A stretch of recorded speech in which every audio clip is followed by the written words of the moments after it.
কি খাবে অ্যানি, কি খাবে? হ্যাঁ, পিৎজা খাবে। সন্ধেবেলা ঘুম থেকে উঠেই ছোট্ট মানুষটার আবদার সে নাকি পিৎজা খাবে। তো সে যখন পিৎজা খেতে চেয়েছে তাকে তো আমাকে পিৎজা খাওয়াতেই হবে, কিন্তু বাইরের পিৎজা তো বাচ্চাদের জন্য একদমই ভালো না। তো সেজন্য ভাবলাম যে বাড়িতেই একটা হেলদিভাবে আমি ওকে পিৎজা বানিয়ে দেবো। তো সেই মতোই সন্ধেবেলা সবটা জোগাড় করে নিয়েছিলাম, তারপর রাত্রিরে ডিনারে ওকে বানিয়ে দিয়েছি। আর রেসিপিটা তোমাদের সাথে শেয়ার করলাম কেননা ভীষণই একটা হেলদি আর টেস্টি রেসিপি। তোমাদের বাড়িতেও যদি কোনো ক্ষুদে সদস্য থেকে থাকে তো তাদেরকেও বানিয়ে তোমরা এটা খাওয়াতে পারো, তাদেরও ভীষণ পছন্দ হবে। তো কিছুই না, একটা প্রথমে রুটি বেলে নিয়েছি, যেরকম রুটি বেলি, না মোটা না পাতলা।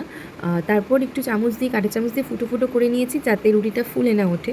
তো তারপর চাটুর মধ্যে রুটিটাকে একটুখানি এপিট এপিট করে সেঁকে নিয়ে ওটাকে নামিয়ে নিয়েছি। নামিয়ে ওর উপর থেকে একদম অল্প পরিমাণে, যতটা না দিলে নয়, একটুখানি পিৎজা পাস্তা সস ভালো করে স্প্রেড করে দিয়েছি। আর উপর থেকে টপিংসে আমি দিয়েছি এখানে ক্যাপসিকাম, পেঁয়াজ আর পনির। তোমরা তোমাদের ইচ্ছে মতো টপিংস দিতে পারো। আর একটু ছোটো ছোটো কেটেছি, কেননা এটা তো বেশি বেক করবো না, তার জন্য একটু ছোটো ছোটো কেটেছি টপিংসগুলো।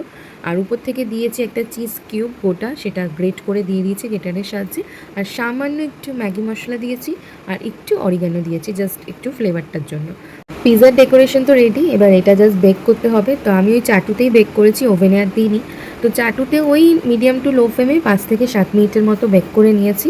ব্যাস, বেক করে নিলেই আমাদের পিৎজা রেডি হয়ে যাবে। এটা ভীষণই টেস্টি হয় খেতে, আর যথেষ্ট হেলদিও, বাচ্চাদের সাথে বড়রাও এটা আরামসে খেতে পারবে। তো এই দেখো আমার পিৎজা রেডি হয়ে গেছে। বেশি বেক করবে না, তাহলে রুটির নিচটা শক্ত হয়ে যাবে। এই যে মামা, তোমার পিৎজা রেডি। তুমি বলেছো, মামা বানিয়ে দিয়েছে। এই যে তোমার পিৎজা। কি খাবে অ্যানি, কি খাবে? কি খাবে অ্যানি? কি খাবে এটা? এটা কি? হ্যাঁ, বাটারফ্লাই ক্লিপ তোমার। কি পিৎজা খাবে? কে পিৎজা খাবে? ওরে বাবা, আবার ফু দিচ্ছে গরম বলে। ওকে বলেছি ধরবে না, গরম, ফু দিচ্ছে। কি খাবে তুমি? কি পিৎজা খাবে? পিৎজা কি টেস্টি?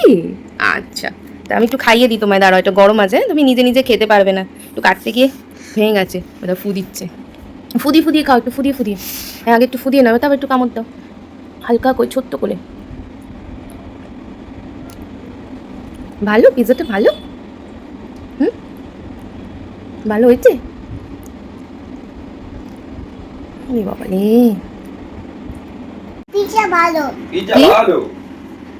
অ্যানির নাচটা দেখেই আশা করি বুঝতে পারছো তোমরা যে পিৎজাটা কতটা টেস্টি খেতে হয়েছে।